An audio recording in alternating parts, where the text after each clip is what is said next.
खाइबार तुरंत परे पियंतु नाही पानी नचेत भोगिबे अनेक समस्या। पानी पीवा एक भल गुण होता है। कौनसी भी रोगरू रक्षा पाइबा पाई पानी रामबाण सदृश।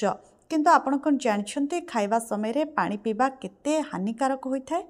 ए समस्या सीधा सड़क भाव पाचन प्रक्रिया उपरे पड़ता है प्रभाव।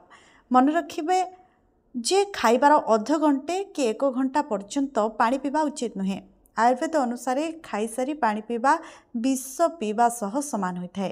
खाईसारी पानी पीले खाद्य हजम शक्ति नष्ट होता है, जहाँफल खाइथिबा खाद्य सठिक भावे हजम हुए नहीं। खाद्य हजम नहेबा द्वारा खाद्य सढ़ीवाकू लगे और यह सब कारण गैस एसिड होगा आरंभ करदिए, जहाँकि आम शरीर पर क्षतिकारक।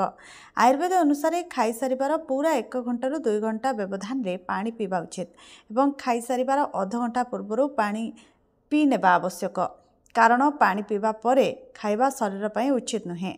आयुर्वेद रे यह मध्य कहुଯାଇଛି कि शोईकी उठिबा परे मध्य पानी पीवा उचित नुहे। ए सब जिनिस प्रतिदिन करने द्वारा आमको कौन रोग हो न था। Report news alert 24x7।